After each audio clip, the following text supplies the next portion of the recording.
청년부와 또 이 청소년부를 제가 그전까지 섬겨가면서 자주 받았던 질문이 하나 있습니다. 그것이 무엇이냐? 목사님, 대체 영성이 뭡니까? 영적인 능력, 영성, 이게 뭡니까?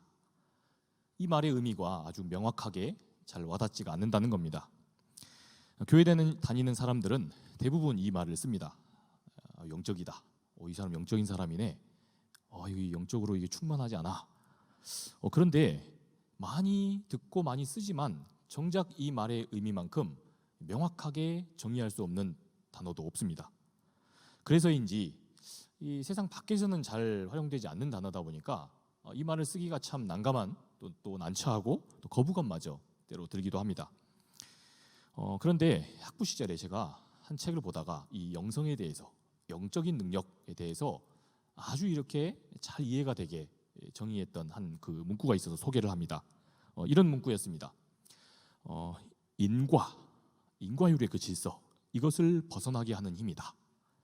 그럼으로써 지금까지 내가 보고 들었고 또 지금까지 없었던 것을 내가 보고 없었던 일을 해나갈 수 있게 하는 그러한 힘이다. 이게 바로 영성이라는 겁니다. 그러니까 우리에게 익숙한 이 세상의 질서와 그러한 세상의 그 원리를 넘어서 새로운 질서를 전제하고 내 현실의 의미를 파악하게 만드는 힘, 이게 바로 뭐라는 겁니까? 영성, 영적인 능력이라는 겁니다. 이런 비슷한 의미에서 아주 위대한 신학자였던 파울 틸리라고 하는 분도 영성을 이렇게 정의했습니다. 인생의 애매함과 모호함을 극복하게 하는 능력이다. 뭐라고요? 인생의 모호함, 또 애매함을 극복하는 능력이라는 겁니다. 세상의 순리를 따라 우리가 삶을 살아가다 보면 참으로 납득하기 힘든 때를 만납니다. 내 나름 착하고 또 성실하게 그렇게 바르게 산다고 하는데 그러한 내 삶이 때로 고초를 겪는 일을 우리가 겪는 겁니다. 그런데 이러는 나와 다르게 때로 거짓과 짝하고 또 불의한 방법을 쓰는 사람들이 어떻게 되는 걸로 보입니까? 아주 승승장구하는 것처럼 때로 여겨지는 때가 있는 겁니다. 그러한 현실을 우리가 보게 되는 겁니다. 이러한 삶이 삶에서 자주 나타나게 되면요, 사람이 비관과 때로 허무의식에 사로잡힙니다. 아니, 이런 것이 인생이라면 대체 열심히 살고 바르고 정직한 땀방울, 그걸로 살아가는 것이 무슨 소용이 있단 말인가 싶은 겁니다. 여러분, 요즘 시기만큼 물론 어렵지 않은 청년 시기는 없었을 겁니다. 그러나 취업도 힘들고 또 일하는 것도 경쟁하는 게 힘들고 또 눈치 보는 거 힘들고 게다가 결혼하는 것조차 정말 너무나도 힘든 그런 청년 시기가 어디 있을까 싶습니다. 그런데 이러한 국면 속에서 이 시대 많은 청춘들이 그래서 삶의 목적과 또 방향을 잃은 채 그저 되는 대로 살아가는 것을 우리가 때로 봅니다. 여러분, 그런데 이러한 삶을 살아내는 중에 영성이 우리에게서 어떤 일을 한다는 겁니까? 이런 상황 속에 그럼에도 불구하고 이러한 생의 질서 너머를 보게 한다는 겁니다. 이 세상의 질서 속에서는 이 세상의 질서만 놓고 보면 도무지 삶의 소망을 품을 수가 없습니다. 또한 아무리 의미를 부여잡고자 해도 그런 의미를 붙잡을 만한 그런 의미도 가치도 없는 것처럼 보인다는 겁니다. 그러나 영성이 이러한 속에서 이 세상을 하나님이 운행하시고 그러므로 세상이 가치 있고 의미 있는 일들을 보게 한다는 겁니다. 여러분, 그러니 우리 인간에게 있어서 이러한 영적인 능력, 이것만큼 중요한 것이 없는 노릇인 겁니다. 여러분, 오늘 우리는 이 하나님의 말씀을 통해서 이러한 영적인 능력을 봅니다. 성령 충만함으로 이 초대교회 성도들에게서 드러났던 아주 놀라운 그 영성을 보게 되는 겁니다. 우리 다 함께 오늘 말씀 23절에서 24절 이 상반절 말씀을 보겠습니다. 사도들이 노임에 그 동료에게 가서 제사장들과 장로들의 말을 다 알리니 그들이 듣고 한 마음으로 하나님께 소리를 높여 이르되 아멘. 여러분, 지난 시간까지 우리가 살펴본 대로 베드로와 요한, 주님의 이 사도들이 예루살렘 공회에 끌려갔습니다. 거기서 당시에 이 권력자들이던 이 당시 세계 실세던 성전 지도자들과 사두개인들 앞에 신문을 당한 겁니다. 그런데도 베드로와 요한의 모습은요, 전혀 쫀 기색이 없습니다. 이러한 권력자들의 압력과 위협 속에 결코 굴하지 않습니다. 여러분, 이들이 그럴 수 있었던 이유가 뭐였습니까? 우선 이 사람들은 구체적인 역사를 봤습니다. 자신들이 선포했던 이 예수의 이름이 도대체 어떤 놀라운 구원의 역사를 이루는지 이들은 똑똑히 보았습니다. 예수의 이름이 40년씩이나 이 성전 앞에서 자신의 다리에 장애가 있어서 그저 주저앉아서 사람들이 적선이나 해주는 것, 은과 금을 자신에게 구걸해 주는 것, 그것을 적선해 주는 것을 기다리며 그렇게 살던 인생이었던 겁니다. 그런데 바로 예수의 이름이 이 사람을 일으키고 이 사람으로 하여금 찬송하며 성전 안으로 들어가게 하는 것을 똑똑히 보았다는 겁니다.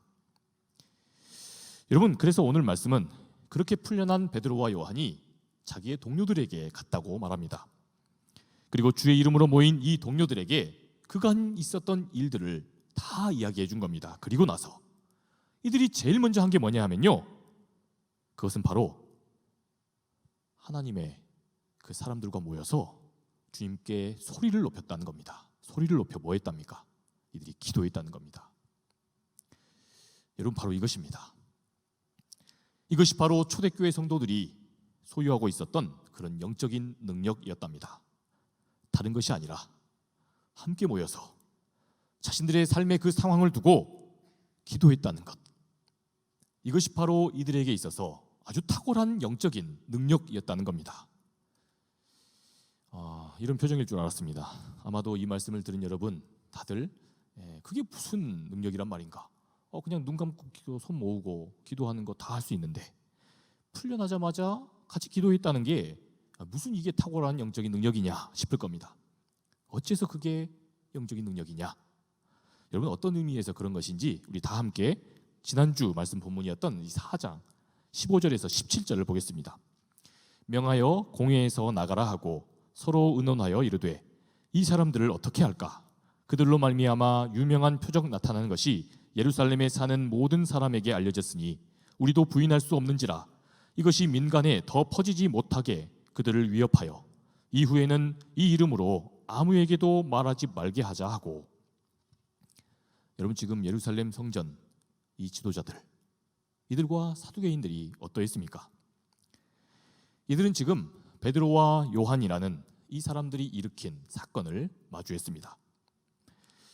여러분, 그런데 이 베드로와 요한이 일으킨 예수의 이름으로 일으킨 놀라운 기적의 사건이 이 사람들에게는 사실 위협이었습니다.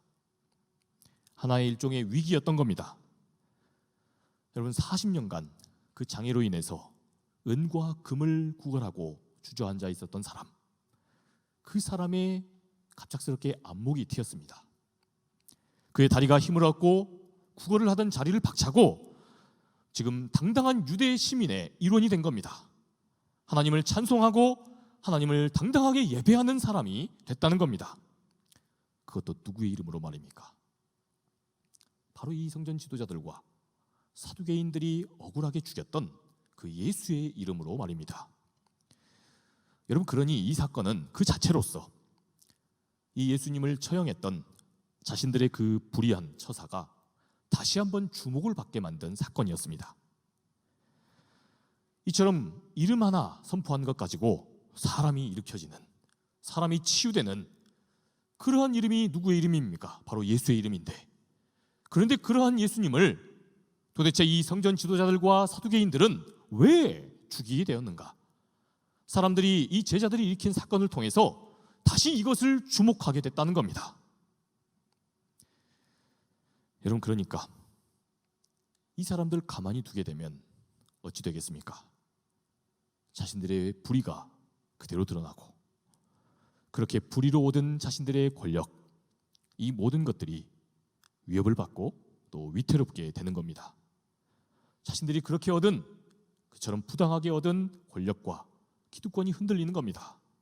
그래서 성경은 이 사건을 두고 이 성전 지도자들과 이 사두개인들이 어떻게 했다고 합니까? 이들은 이 일을 두고 서로 모여서 의논했다고 했습니다. 뭘 했다고요? 의논했답니다. 삶의 중요한 도전과 문제 앞에서 지금 아주 기묘한 무언가를 결정하는 데 있어서 자신들의 눈앞에 그 이해관계를 따져 물으며 그것을 두고 의논했다는 겁니다. 보이는 이 세상의 질서와 지금 당장 눈앞에 있는 자기들의 그 이익을 두고 그것을 재단하고 그것만 가늠함으로 자신들의 온갖 인간적인 생각과 인간적인 머리를 싸매며 이들은 모여 회의했다는 겁니다. 이렇게 해서 회의한 결과 이들이 내린 결론이 뭐였습니까? 앞서 자신들이 죽였던 그 예수님을 죽인 것처럼 이들을 따르던 이 제자들도 이 기적을 일으킨 베드로와 요한도 해야 하자는 겁니다. 자신들도 지금 그 예수의 이름이 사람을 일으키고 사람을 살렸다는 걸 분명히 확인했습니다. 여러분, 그리고 스스로도 지금 그 증인이 눈앞에 서 있는 겁니다. 그러니 부인할 수 없는 노릇이다 했습니다. 그러나 그럼에도 불구하고 이들은 어떻게 했습니까? 회의하던 이들은 보이는 것, 인간적인 눈으로만 상황을 계산하고 회의하던 그들은 돌이키지 않은 겁니다. 오히려 사실을 은폐하고 이들을 또다시 위협하자는 그러한 불의를, 그러한 꿍꿍이를 내세운 겁니다. 여러분, 사람이 망하는 길이 따로 있는 게 아닙니다. 이 세상에 눈앞에 보이는 것이 전부다라고 믿으면요, 사람이 이렇게 망조가 드는 일을 계획합니다. 눈앞에 보이는 이익과 그 보이는 질서만을 놓고 그렇게 속단하고 그렇게 생각하고 판단하면 사람이 이렇게 망가지는 겁니다. 그것이 중요하면 중요할수록, 그래서 중요한 결정일수록 사람의 삶을 조목게 만들고 또한 낭패를 보게 만드는 겁니다. 오로지 세상에 보이는 그 질서가 그게 다라고 여김으로 자기의 이익과 자기의 이해관계만을 따지고 살면 사람이 진실을 외면합니다. 또한 사실을 왜곡합니다. 그리고 급기야는 누군가를 해하면서까지 자기가 이루어서는 안 될 것들을 이루어 간다는 겁니다.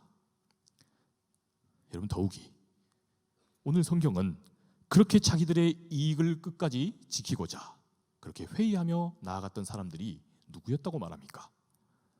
충격적이게도 예수를 안 믿는 사람들이 아니었답니다. 하나님을 사랑하고 아껴야 할 사람, 하나님을 믿는 사람들이, 예루살렘 성전 지도자들이, 사두개인들이 그랬다는 겁니다.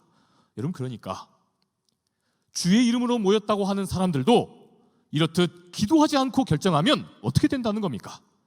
보이는 질서, 자기들의 눈앞에 그 이해관계만 놓고 그렇게 계산하고 그렇게 불의로 작당을 하게 된다는 겁니다.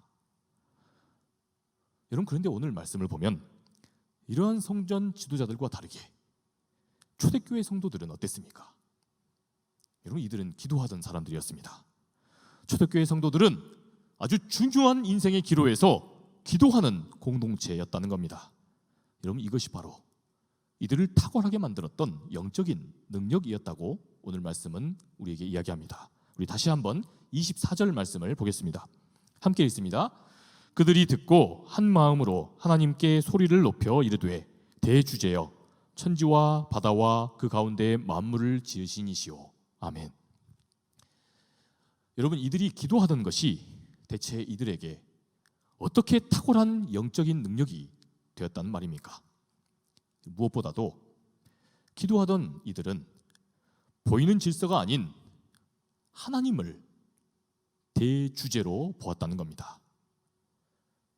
지금 내 앞에 위기의 상황, 이 문제의 상황을 보이는 지금 눈앞의 세상 질서, 이것만 따지고 보는 게 아니라 우리 하나님이 함께 하심을 끼고 보았다는 겁니다. 그렇게 기도함으로 그렇게 볼 수가 있었다는 겁니다. 여러분, 바로 이것이야말로 기도하는 사람이 또한 영적인 능력의 사람 되는 비결인 겁니다. 여러분, 대체 그렇다면 그 원리가 무엇입니까? 여러분, 기도하기 전에 그 문제와 그 상황을 보면 어떻습니까? 지금 내가 처한 문제, 지금 내가 마주한 그 상황이 너무나도 크게 보이는 겁니다. 지금 나를 위협하고 있는 힘 있는 그 사람이 상황의 주도권을 다 쥐고 있는 것처럼 보입니다. 또한 눈앞의 상황이 마치 나를 다 집어삼켜버릴 것 같이 그렇게 무섭게 보이는 겁니다. 이처럼 문제를 일으킨 사람이 나보다 더 위대하게 보이고 힘을 주도하는 것처럼 보이고, 또한 상황이 내 힘으로는 도저히 어떻게 바꿀 수 없는 것 같으니 사람이 이러한 상황을 만나면 어떻게 되는 겁니까? 이러한 상황에 기도하지 않게 되면 그 상황에 압도되어서 그래서 낙심하고 또한 넘어지고 그렇게 체념하게 되는 겁니다.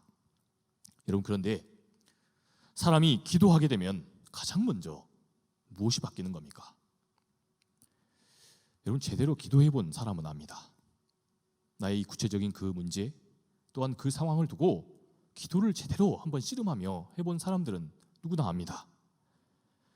가장 먼저 내게서 그 문제를 바라보는 내 시선이 바뀝니다.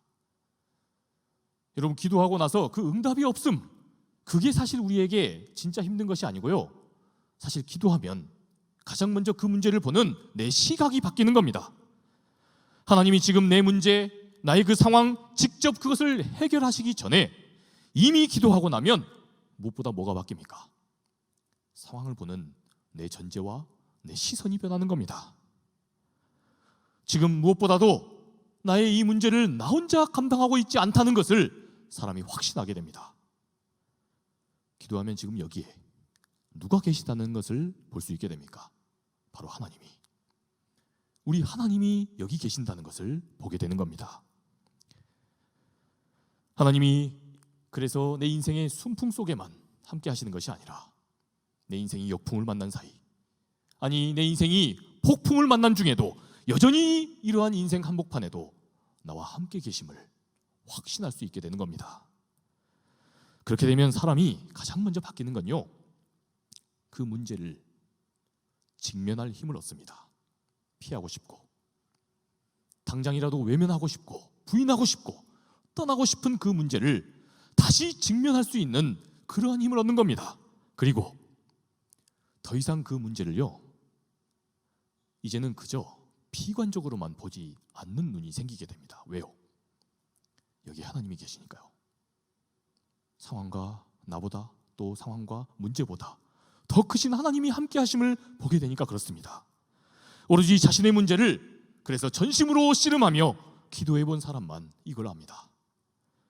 이것이 바로 기도하는 사람, 그 기도하는 사람이 영적인 능력을 얻는 사람이 되는 비결인 겁니다. 여러분, 그런데 말씀을 보니까 오늘 기도하던 초대교인들은 지금 하나님을 누구라고 고백합니까? 대주제요. 기도하면서 대주제요라고 고백합니다. 여기서 대주제라고 하는 헬라어 데스포테스라는 단어를 썼습니다. 여러분, 이 데스포테스는요, 어떠한 법적인 권위와 지배권을 행사하는 그런 주인을 뜻합니다. 여러분, 그러니까 기도하던 초대교회 교인들은 하나님을 이 상황을 주도하고 계시는 데스포테스로 봤다는 겁니다. 지금 이러한 상황, 나의 이러한 크나큰 문제, 이것을 일으킨 존재가, 그래서 나를 위협하는 사람이 이 로마 황제가 아니라, 상황을 주도한 사람이 이 성전 지도자요 사두개인들이 아니라 우리 하나님임을, 하나님이 데스포테스임을 보았다는 겁니다. 그런 까닭에 이들은 자신들을 위협하는 그 문제와 그 사람 앞에서 지금 쫄지 않았던 겁니다. 요사이 오늘날 우리는 이러한 기도의 능력, 이러한 영적인 능력을 조롱하는 사회를 삽니다.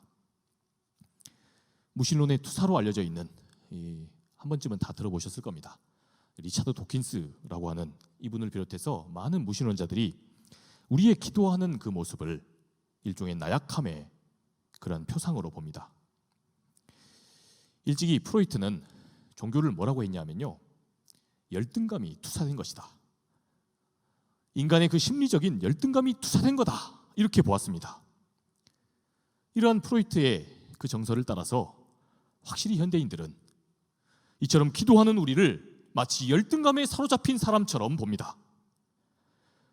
자기의 스스로의 힘과 능력과 그러한 형편으로 문제를 해결할 힘이 충분하다면, 그것을 이겨낼 힘이 있다면 기도하지 않을 것인데, 그러나 그러한 힘이 없으니 어리석게도 있지도 않는 그 하나님을 자기 머릿속에 떠올리면서 그렇게 기도하게 된다는 겁니다.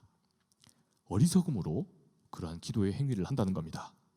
여러분, 그래서 많은 크리스찬들이 암암리의 이러한 이 세상의 그런 분위기 속에 그래서 당당하게 기도하지를 못합니다. 기도하는 것이 마치 이러한 열등감을 내가 드러내는 것처럼 여기기 때문입니다. 여러분, 오늘 예배하고 있는 저와 여러분은 혹시 어떻습니까? 인류학자인 메리 더글라스라고 하는 이 유명한 학자가 있었습니다. 지금은 돌아가셨는데, 이분이 인간에게는 다른 동물과는 다르게 아주 특별한 능력이 있다고 말합니다. 그러한 특별한 능력이 뭐냐?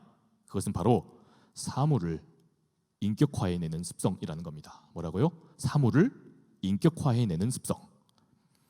그러니까 죽은 것에서도 살아있는 것을 보게 되는 능력이라는 겁니다. 여러분, 그런데 과학혁명 이후를 사는 저와 여러분, 우리는 확실히 오늘날 우리 현대인들은 보는 것에 더 익숙합니다. 그래서 보이는 것이 다라고 생각하는 그런 사고방식에만 우리가 익숙하다는 겁니다. 여러분, 만약에 지금 여기서 설교하고 있는 이 정 목사가 갑자기 주머니에서 이 호박을 꺼내가지고 여기다가 얼굴을 그리고 안녕? 라고 이야기를 하고, 또 갑자기 돌멩이에다가 이름을 붙여놓고 걔를 막 인격적으로 막 이렇게 너 잘 지냈니? 넌 어디서 왔니? 이런 걸 묻는다면 여러분들은 아마 그렇게 생각하실 겁니다. 목사님이 요즘에 바쁘다고 하더니 머리가 어떻게 된 게 아닌가? 여러분, 웃고 계시지만요, 사실 알고 보면 우리가 진짜 나약해져 버린 까닭이 사실 여기에 있습니다. 우리가 물 한 잔을 마셔도, 지금 내 앞에 놓인 그 식탁 앞에 있는 그 음식과 과일 하나를 먹고 있어도 이것이 우리 앞에 오기까지 온 우주가 여기에 의지로 참여함으로 그렇게 마련된 것임을 우리가 들여다볼 수 있다면, 그런 사람은 절대로 그런 상황 속에 지금 내게 주어져 있는 것이 아무리 작다 해도요, 절대로 겸허해지지 않을 수 없습니다. 감사하지 않을 수 없습니다. 여러분, 그런데 보이는 것만 전부라고 믿는 오늘날 우리 현대인들이 어떻습니까? 놀라움과 경탄함과 감사함은 온데간데 없고 그저 늘 어떻습니까? 보이는 것이 다라고 생각하고 그것을 재단하고 그것을 계산하며 그러한 의미를 따지는 게 전부입니다. 그래서 지금 내 앞에 놓인 것이 온통 다 당연하다고 생각합니다. 그러니 내 앞에 있는 이 모든 것들, 내가 지금 만나고 지금 내가 경험하는 모든 것들이 그저 당연하게 여겨지는 겁니다. 이미 지금 내게 주어져 있는 것들, 작은 것이라 할지라도 놀라움과 신비함으로 그리고 과분함으로 내 앞에 놓여 있다는 그 가치는 결코 보지를 못하는 겁니다.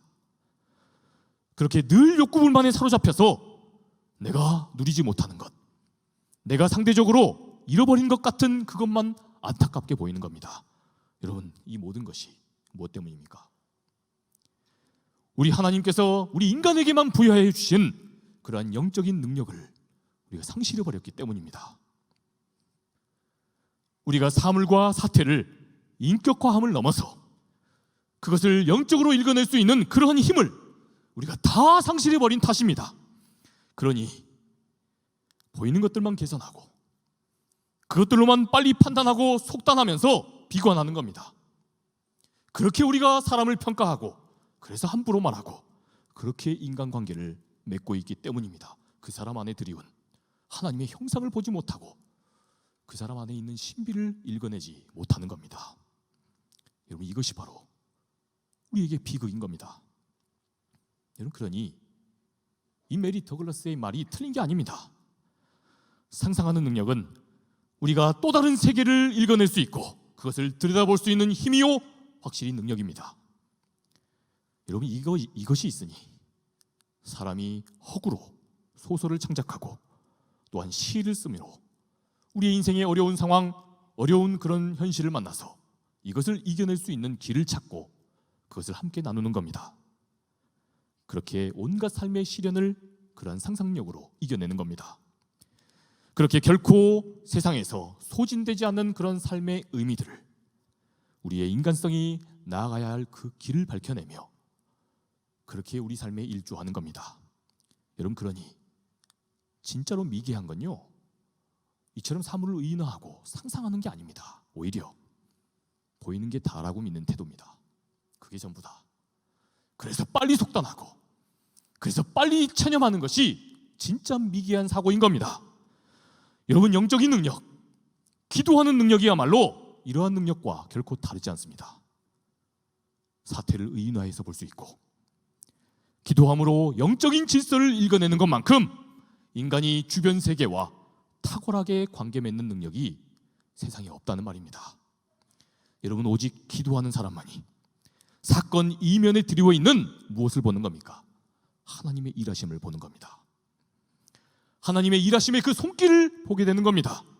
여러분, 베드로와 요한이 마가의 다락방에서 임했던 기도함으로 그렇게 만났던 성령 하나님을 만나지 않았다면 이들이 이처럼 당당할 수 있었을까요? 여러분, 쫄았을 겁니다. 권력자들 앞에서 죽음이 무서워 쫄았을 겁니다. 초대교회가 기도하지 않았다면, 그래서 성령 충만해지지 않았다면 어떻게 됐을지 여러분 거꾸로 한번 상상해 보십시오. 여러분, 성도의 인생에서 마찬가지입니다. 성도의 인생에도 기도함으로 그 이면에 드리운 하나님의 손길을 보지 못하면 제 아무리 성도라 할지라도 여지없이 무너집니다. 제 아무리 하나님의 사람이어도 권력자들 앞에서, 세상의 그 불의와 그런 어려운 환경 앞에서 쩔쩔매고 그 문제 앞에서 내뺐을 겁니다. 그러니 사랑하는 여러분, 오로지 우리가 기도할 때 이 세상의 불의와 또 그러한 질서 앞에서 쫄지 않게 되는 겁니다. 우리가 기도할 때 세상을 이끄시는 대주제이신 하나님을 만날 수 있게 되는 겁니다. 여러분, 그리고 그 다음에 어떻게 된다고 성경은 말합니까? 우리 다 함께 25절부터 28절까지의 말씀을 봅시다. 또 주의 종 우리 조상 다윗의 입을 통하여 성령으로 말씀하시기를, 어찌하여 열방이 분노하며 족속들이 허사를 경영하였는고, 세상의 군왕들이 나서며 관리들이 함께 모여 주와 그의 그리스도를 대적하도다 하시니로소이다. 과연 헤롯과 본디오 빌라도는 이방인과 이스라엘 백성과 합세하여 하나님께서 기름 부으신 거룩한 종 예수를 거슬러 하나님의 권능과 뜻대로 이루려고 예정하신 그것을 행하려고 이 성에 모였나이다. 아멘. 여러분, 방금 25절과 이 26절에 밑줄치 부분이 있었습니다. 여러분, 이 부분은요, 구약성경 시편 그 2편의 8절과 9절 말씀을 인용한 겁니다. 그러니까 사도행전이 시편 하나님 말씀을 인용하고 있는 겁니다. 그러니까 기도하던 초대교회 성도들은 자신의 그 문제들, 자신의 그 앞에 펼쳐져 있는 사태를 무엇으로 진단했다는 겁니까? 무엇으로 자기의 삶을 가치 판단했냐는 겁니까? 자기들의 이해관계가 아니라, 눈앞에 보이는 것들로만 계산한 게 아니라 하나님의 말씀 안에서 그 문제의 핵심을 간파하고자 했다는 겁니다. 오로지 하나님의 말씀 안에서 그 문제의 해결에 실마리를 보고자 했다는 겁니다. 사태를 기도하며 보던 사람들이 하나님의 말씀에, 하나님의 그 말씀은 문제를 어떻게 보고 있는가, 이것을 살피는 대로 인도함을 받았다는 겁니다. 그렇게 함으로 이들은 어떠한 결론에 이릅니까? 오늘 말씀 29절 그리고 30절을 봅시다. 주여, 이제도 그들의 위협함을 굽어보시옵고 또 종들로 하여금 담대히 하나님의 말씀을 전하게 하여 주시오며 손을 내밀어 병을 낫게 하시옵고 표적과 기사가 거룩한 종 예수의 이름으로 이루어지게 하옵소서 하더라. 아멘. 여러분, 여기서 가장 중요한 대목 어떤 부분이냐면 종들로 하여금 뭐뭐하게 하여, 이 대목입니다. 종들로 하여금 이렇게 하게 하여 주시옵고입니다. 하나님이 하십시오가 아니라 우리가 이것 하게 하여 주시옵소서, 우리를 통해 하시옵소서. 여러분, 이 결론으로 나아갔다는 겁니다. 그러니까 이들은 문제를 맞서서 자기들이 싸울 수 있도록 해 주십시오, 이렇게 고백했다는 겁니다. 위협에 맞서서 자신들이 할 일, 자기들이 할 사명을 찾았다는 겁니다. 그래서 이들은 주님, 우리를 통하여 예수의 이름으로 이 사람이 낫게 하여 주옵소서. 우리를 통해서 위협받고 고통받고 지금 절망에 처한 그 사람 회복되게 하여 주옵소서 했다는 겁니다. 우리를 통해 예수의 이름이 드러나며 구원의 역사가 일어나게 해주십시오 이랬다는 겁니다. 그러자 오늘 말씀 마지막에 보면 그곳에 어떤 일이 일어났다고 합니까? 우리 다 함께 한 목소리로 마지막 말씀 좀 길지만 31절에서 35절 읽어보겠습니다. 빌기를 다함에 모인 곳이 진동하더니 무리가 다 성령이 충만하여 담대히 하나님의 말씀을 전하니라. 믿는 무리가 한 마음과 한 뜻이 되어 모든 물건을 서로 통용하고 자기 재물을 조금이라도 자기 것이라 하는 이가 하나도 없더라. 사도들이 큰 권능으로 주 예수의 부활을 증언하니 무리가 큰 은혜를 받아 그 중에 가난한 사람이 없으니 이는 밭과 집 있는 자는 팔아 그 판 것의 값을 가져다가 사도들의 발 앞에 두매 그들이 각 사람의 필요를 따라 나누어 줌이라. 아멘. 여러분 느껴지시죠? 여러분 이들이 기도의 능력을 힘입어서 말씀을 통해 어디로 나아갔습니까? 자신들의 소명을 찾았습니다. 그러자 그곳이 어떻게 됐답니까? 그 모인 곳이 진동하고 흔들리며 하나님의 말씀이, 하나님의 그 뜻이 전해지고 그 자리가 회복되더라는 겁니다. 온통 이익과 자신의 유익을 셈하고 계산하고 보는 그 세상 질서, 그 한복판의 자리가 요동치고 흔들리고 파국을 맞으며 모든 필요한 곳에 기쁨으로 재물들이 나눠졌답니다. 그래서 그곳에서 사람들이 살아나고 배고픈 자가 먹게 되고 그래서 구원받는 사람들이 생겼답니다.